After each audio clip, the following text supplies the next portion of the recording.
Hello, this is Mr. Kirkwood from the Counseling Office, and I am going to be presenting this PowerPoint presentation to you, or Google Slides, I should say, in the religion classrooms to you this week, as the counselors are going to begin working with our 10th and 11th grade students. And we'll begin with this presentation just to give you an overview of some things going on, and the agenda here kind of highlights those. This will take about half of the class period, and then after we are finished with this presentation, there'll be a couple counselors assigned to each religion classroom to work with our students on the homework assignment that we're giving and give them some time to begin doing that in the actual classroom so they get a good start on that process. So we will be introducing the counseling department and kind of our new restructure here. We'll also be explaining the planning for college in 6 steps, and that's the majority of the presentation here, and I'll explain why we're using that particular presentation when I start that. And then we'll be updating the Naviance product and letting you know more about what that looks like and how you guys will be utilizing that more this year and more in our department.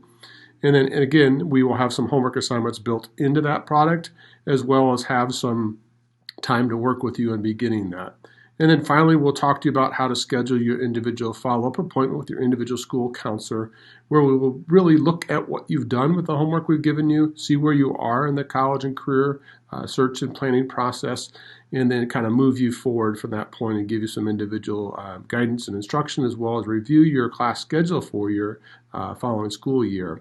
So that'll be the way we handle these individual meetings, and we'll kind of explain to you how to sign up for those once we get done with this presentation. So to explain to you the counseling staff, hopefully all of you know this, but we did go through a restructuring program this past year where we've moved to a comprehensive school counseling model, and it's utilized in many schools across the country, and that's allowing us really to begin our work with our students in their freshman year and probably even the 8th grade years. We begin to start to enroll those families and work with you all 4 years. So you will get to know us quite well, we will get to know you, and if you have siblings, we'll get to know your whole family in this process. In the past, Cathedral used a career counselor, academic counselors in the freshman and sophomore years, and had college counselors the junior and senior, and some different varieties of that model. But this new model will allow us again to get to know all of you, and all of us are very versed and accredited to be school counselors for all 4 grade levels. So that's what we'll be moving forward with starting this year. So the school counselors will be listed by alphabetical last names, A through CO will Mrs. Brandis, CR through G, Mrs. Denny, H through LA for Mrs. Pavanka, LE through MC for Mrs. Watko, ME through SA for me, Mr. Kirkwood, and SC through Z with Miss Myers. So all of you hopefully know that, but just to reiterate that. And then also to let you see that we have our email address listed here for you. That's probably the primary way we prefer to be contacted by our students and our parents, but certainly you can stop into the counseling office at any time. And we oftentimes are in the hallways during passing periods, and you can ask any of the counselors a question and ask to see any of us individually. But in regards to meeting our student caseloads and doing the individual meetings we will have as responsibilities, we'll do that with those students that fall in our parts of the alphabet. The Counseling Mission Department does have a mission statement similar to the schools, and really we are focused on integrating those Holy Cross values across the 3 main areas we support students in. That's the academic, the college and careers, social, emotional, and personal goals. So those areas we kind of focus on and want to integrate the Holy Cross values in that, in all the work that we do like we do here at Cathedral High School.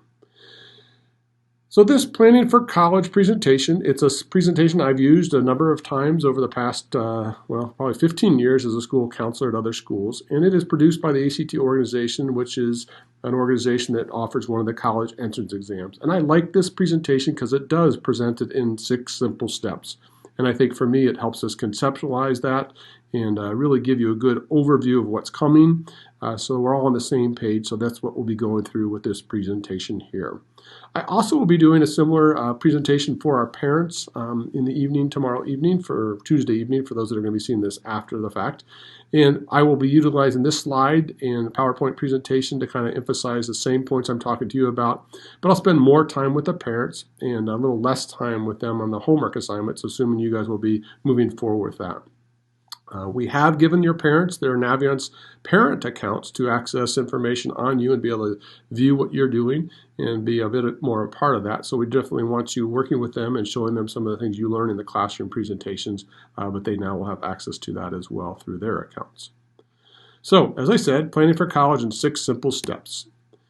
Now, before we move on to the college specific view, I want to definitely highlight that after high school, we are expecting students to go on to post-secondary education, lifelong learning as we kind of talk about. And today we're seeing a major shift in some of those options that students and families are choosing for after high school. So here we try to highlight some of those things like the trades and skills going into construction, maybe even to coding and some of the other industries that need people to come out of high school and get trained, military, right to work, apprenticeship programs, even proprietary schools. So all of these are great options, and each of us need to kind of be doing that discernment in this process over our sophomore, junior years to get ready to kind of look at some of these different options. But we're going to focus, as I said, tonight and today during this presentation on the colleges.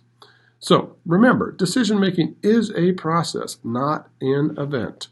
And I would like to reiterate that. This whole process that we're going to be going through with planning, preparing, researching, investigating your plans for after high school through the college search process is very critical to helping you really figure out where you're going and make sure that that's an informed decision.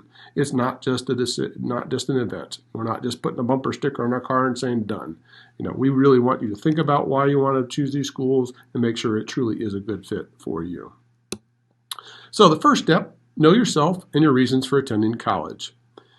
This is a really important step. It may sound basic, it may sound simple. As a 15, 16-year-old, you feel like you know yourself pretty well and you think you maybe even know why you want to go to college. But I would challenge you to really dig a little deeper. We're going to take time with the Navigant's homework we're going to give you. We do an inventory every year, whether that's a personality inventory, a career interest inventory. We even have some things with strengths and skills to look at your gifts and talents that God has blessed you with, and then really analyze that and think about where is He calling you with those gifts and how can you best develop those, what careers you might want to go into with that, what colleges you might go to further develop those talents and interest in your educational plans. So really want to spend some time thinking about your gifts and talents and making sure that's one of the things you're analyzing, why you're going to college and how you're going to continue to develop that. Certainly in increasing your earning power, both a college degree, achieving a personal goal, preparing for a career and expanded learning, getting involved in sports, possibly in college, and the social life, and many aspects there that will happen. Those are all critical aspects of it. But understanding all those different ways and how they influence you and how they will inform you in this decision process, I definitely want to make sure we've thought about and talked about those. And again, many of the activities we'll do with you here today will begin to start that process. Ultimately, we do want you, the students, to take responsibility for your future. I've been doing this for a while. I've had 3 of my own children go through this process, and I have found that if the students are not the ones taking the leadership role in this and the parents are driving that, oftentimes it does not end in a good decision for the student. It doesn't end in success for them. And so ultimately, we need you to be involved in this and make sure you really understand the steps, because once you go off to college, you're going to be the one responsible for all those activities and decisions you're making. And if we can help you learn to do that while you're here at high school with the supportive environment and adults in your life, that's definitely what we want to be doing. But ultimately, it is going to be your future. So the second step, consider your college characteristics. As we hopefully know, there are lots of different types of colleges out there, from size to private, public, in-state, out-of-state, lots of different programs and specialties out there, different admission policies, cost, accreditations, different activities available on the campus and supports. All of these characteristics need to get to be first understood what they are, and then second, maybe utilize those to help you search for those different colleges, and ultimately to make sure you're making that informed decision that it's going to be a good fit based upon these different criteria that you're thinking about for your needs. The third step then, list, compare, visit colleges. Now this again sounds fairly simple, and certainly we've had some changes with COVID and being able to visit and how we gather information, but the basic concept of making sure you really put some time and effort to compiling this information, what resources you're using to do that, what ways you're keeping track of that, those are all going to be important parts of this process. We will use the Navigant's product to really help you kind of capture that, use those tools and resources to analyze and figure out what's out there. But there are many other sources out there and additional websites. I know the College Board with your PSAT results has some opportunities for you to use some of their tools for your research, and certainly appropriate to do that. Many other resources as websites. You can talk to counselors, teachers, parents, and alumni, look up directories, even the old-fashioned magazines and bulletins, as this is an older presentation, but truly we have some books and some publications that do help us list colleges by recommendations on majors and different programs. So using all those sources is going to be important in this process. I would argue bringing all that back in and tracking that and storing that information and at least those school names in your Navigance product will be important to this process, and we'll show exactly where you're going to be doing that. Also, preparing a checklist of maybe to-dos and don'ts or advantages and disadvantages for why you're choosing those schools would be useful tools. And then you can also talk to the counseling or the admissions office at those schools, schedule your visits with them. We'll talk a little bit more about what those visits look like and how you can go about that. Again, recognizing that's been quite drastically different this past year, but for our sophomores and hopefully our juniors, we'll get back to some normal here soon, and we'll be able to get off and visit college campuses, maybe even spend the night and really get a feel for what that campus is about and how that might be a good fit for us. Ultimately, understanding every campus has a personality, like each of us. That campus is going to have a certain feel, and until you get on that campus to really experience it firsthand and walk around and talk to people, you probably won't have a good sense of that. So I highly recommend those campus visits are probably the best way to discern that fit and whether this is a place you see yourself at and feel like you can thrive and grow on a college campus. So definitely understand that getting on those campuses, whether it's virtually or in person, is going to be an important part of this process. The campus checklist for a visit, here's some things you can do. We'll highlight this a little bit in the next slide as well, but really we want to make sure you know how to go about that. This year we've moved to virtual visits, but if you do in-person visits, there's some things you can do, and these are some of the things you want to be doing while you're on that campus visit, from visiting the admissions office for the presentations, taking a tour, looking at the finances, talk about scholarship opportunities. All those are going to be important ways to gather that information to help you with this. The checklist, again, investigating academic programs. If you get a chance to talk to a professor or department chair or students in that major, attend a class possibly, talk with the students and faculty, and then ultimately understand what your admission chances are and what their graduation rates are, job placement, medical school, graduate studies. Really try to decipher what that student that's been through that program has done and whether that's going to be a good path for you moving forward.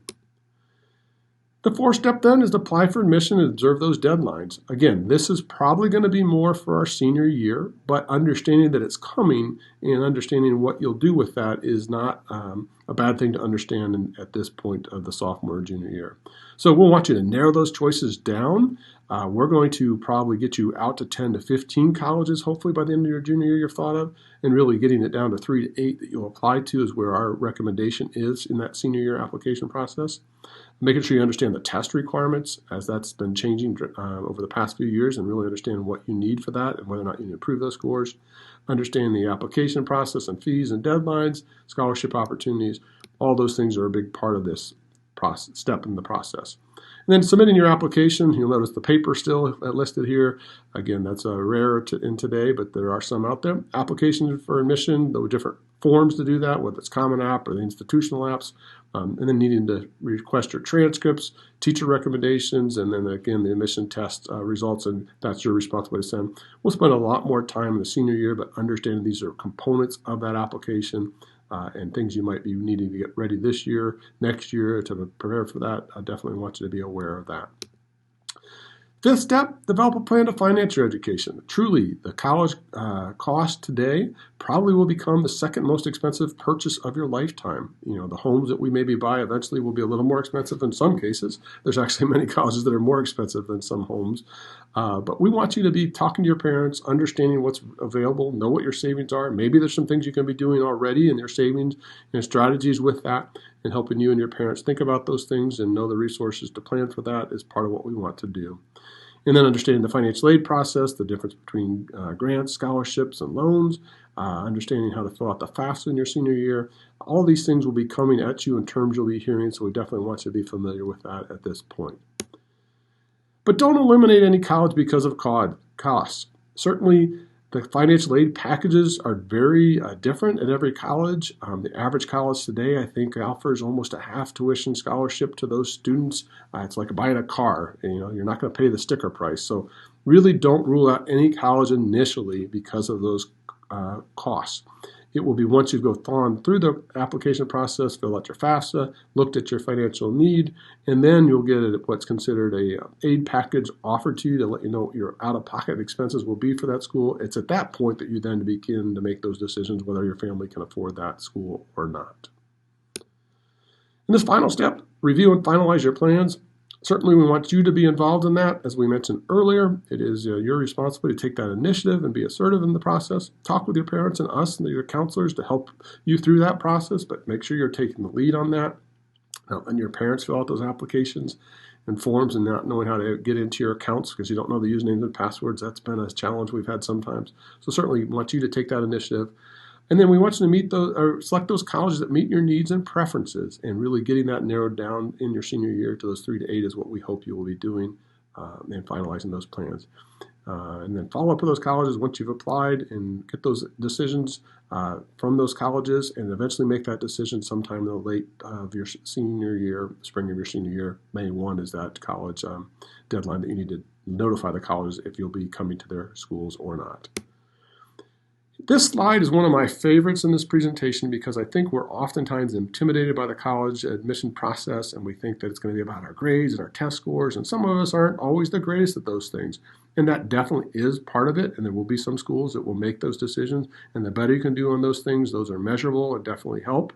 But certainly these other things on the other side, non-measurables, I think these habits that you form, the motivation you develop, the courses that you choose to take and prepare yourself for, the things you get involved in with your interests, your commitment level, your area of passion, all of those things really, I think, drive college success, not only in the admissions process, but truly in your success once you're there.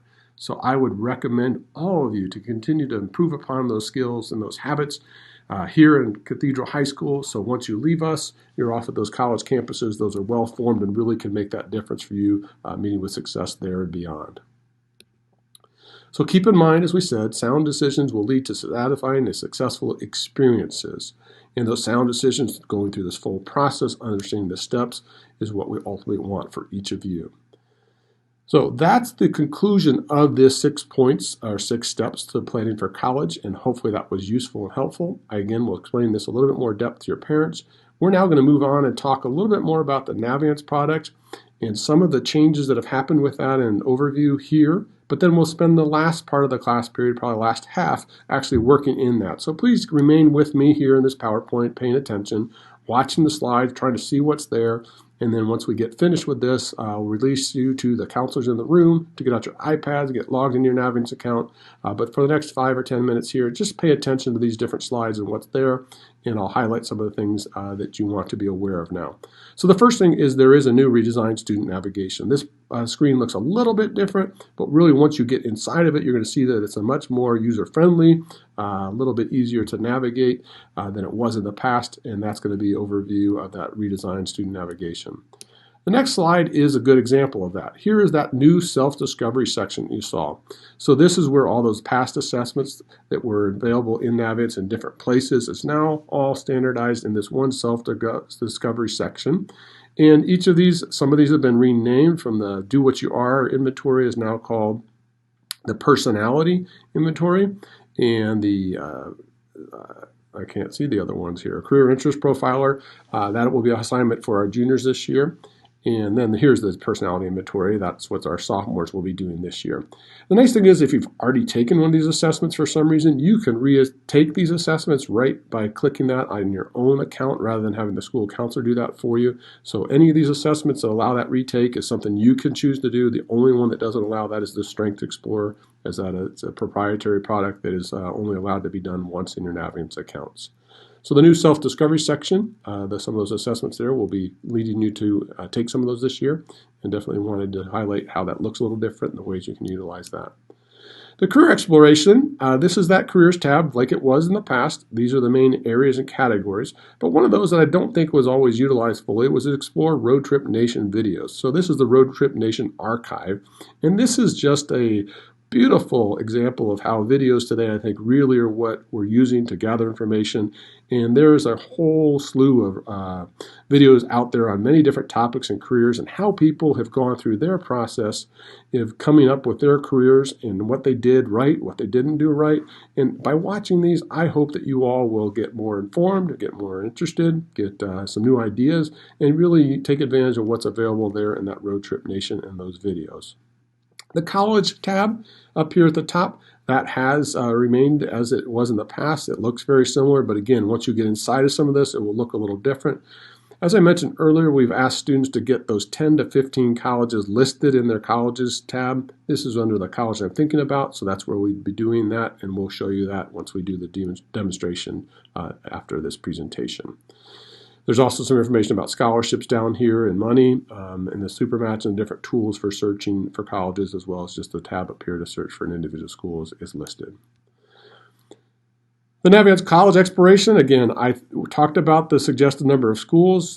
This is the 10 to 15 schools of interest. I would like students to think about this in terms of 3 different categories, from stretch to realistic to safety. And that's simply just to make sure that after you've applied, you have a good number of schools that you hopefully will be getting accepted to, and leave yourself with options. So if we have 3 stretch schools for schools that are highly selective, those that admit less than 10% of the students, many of us may not get into those, but we dream about those. Let's go ahead and apply and see what happens. But make sure you have some others. So the realistic would be those we've looked at. We know we've got an academic profile that kind of falls in that mid 50% range of their GPA and test scores.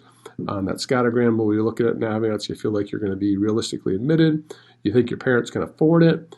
Obviously, that's what we'd be shooting for there. And then a safety fallback probably would be more no, you'll get admitted. Maybe they're open enrollment. Maybe you're going to live at home and not have to pay that extra expense of housing, and that would be your backup plan in case for some reason you didn't have other options. So having some schools from each of these categories under that college I'm thinking about is definitely our recommendation. You can actually change your level of interest of those schools in your Navigance account to kind of let you and your parents and then us as your counselors kind of know how interested you are, and if that changes, you can update those as well. The colleges pages will highlight that, but understanding the admission requirement, the different ways to search their majors, the data points that are available in that. Probably the best data point thing is the scattergrams will show you how you can look at you compared to other students based upon your current GPA and PSAT score and where you would fall compared to the previous students at Cathedral that have applied to that school, and whether or not they got admitted, and give you a good sense, is it a realistic stretch or maybe a fallback school for you. So we want you to understand how to use the scattergrams. And then linking to colleges' websites, that's really getting the information from the horse's mouth, as I say. Definitely want you to go to those sites, know how to navigate them, to gather that information. There's lots of additional resources on those sites that I want each of you knowing how to access. The visits, we mentioned earlier in the presentation about getting out there. We do allow our juniors to do 3 official college visit days and have those count as excused absences if they follow these procedures. Even the sophomores, though, on your spring break, maybe over the summertime, there's opportunities for you to get on college campuses. Highly recommend doing that as often and as soon as possible, as that really can help you discern that fit for you. College entrance testing, we mentioned that earlier. I definitely think that using your PSAT scores would be the thing I want all sophomores and juniors to do. We were not in person when we received those results back, so we sent an email explaining how to access your scores, and you should have received a College Board email giving you a link to that. Hopefully all of you have done that. If you've not, I would recommend going back through that process in that video and then using those practice opportunities to improve your scores. It's all individualized based upon your results from your junior year or sophomore year PSAT. And then we recommend students to take the SAT by the end of their junior year and 1 ACT. And the way we look at that is each student's going to do a little differently on these, and having one of each would be helpful to see which one maybe you did better on. If you did better on the ACT, maybe then you focus in the fall of your senior year to take a second ACT. Maybe you get some test prep in one of those to try and raise those scores. Colleges will accept either of these, and typically whichever one you scored the higher on, I'd rather spend time focusing on trying to raise that one rather than bring this one up to what that one was already. But we'll help you. Every student situation is different. We'll talk to you in our individual meetings about that. There have been a number of schools this past school year that have gone to test optional or test blind. That was largely due to the COVID and having all the schools across the country in March and April shut down, not having access to get to a test center, and then again this fall. So many colleges were left with what do we do if students have not been able to take those scores. and test, they went ahead and chose to go test optional or test blind or not require the test scores for this year's applicants. That may stay for some schools, as we've already seen some schools go that route with test optional or test blind, but I wouldn't count on that. There may be a school that you're thinking of and all of a sudden they decide they want this test score, and if you've not prepared or done your part to get a better score, you may be putting yourself at a disadvantage. And that could be true for even specific majors and programs from engineering, nursing, business at IU has sometimes those standards are going to be set by test scores. I want you preparing and being in the best position for those. So make sure you understand the fine print and don't think that you won't have to take tests because this year was an unusual year for that. Moving forward, this is kind of the wrap-up slide. You're going to be doing these things in Navigance. I want to walk you through those. All of you will build out your resume.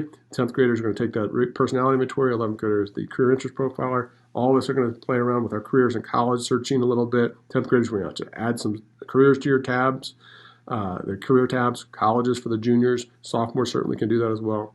There is a new Navigance curriculum that's been produced for all schools in the country that use Navigance. They can purchase this product, and a lot of schools don't have the level of interaction and opportunity to meet with counselors and get presentations as we do here. We have basically integrated a lot of this in these activities, but you can actually do all of these on your own, and we'll show you where that is in your Navigance program. And then we will be meeting individually with all of you, as I said, after you've done some of this work. So basically, we're asking the month of January to get in and do this activity, and then we'll schedule our appointment starting in February once students have completed that by proving to us by completing the survey and answering some questions in relation to each of their assignments. We do want you reviewing those PSAT results and those that need to sign up for the SAT or ACT, as I mentioned earlier. There's occasionally, we do recommend sophomores who are finishing Algebra 2 to maybe take an ACT or SAT at the end of their sophomore year, as that's sometimes the highest math that's tested, and it might be practical for you to do that, but I would not recommend all sophomores to be doing that. Definitely all juniors, by the end of your year, you should be taking one SAT and one ACT. And making those college visits, as we talked about, was also an important step, and kind of a reminder here to do that either virtually or make those visits in person or plan ahead for your spring breaks when you might have the opportunity to do so. And then finally, that reminder about scheduling your individual meeting with your counselor. We are going to move to scheduling all appointments with your counselors through an app called Calendly, and you've probably seen those links from your counselor already. It allows you to kind of view our calendars and find a time that we're available that meets your needs, and you schedule those, and then we would ask you to come visit us by showing your teachers that Calendly appointment that you scheduled with us. And so we'll be giving you some links to those for your individual meetings and ask you to schedule those with us accordingly. So thank you so much for listening to this presentation. Hopefully it was useful and helpful. Now we're going to take off the PowerPoint and actually have you get out your iPads and introduce you to Navigance by going through our sample student accounts and demonstrating some of the features and asking you to start on some of that work. So thank you again for your undivided attention. Please continue to work hard at school is probably the number one thing I would recommend. Develop those great study habits. Certainly continue to develop those gifts and talents that God has given you. And please let us know how we can help you as your counselors. God bless and go Irish.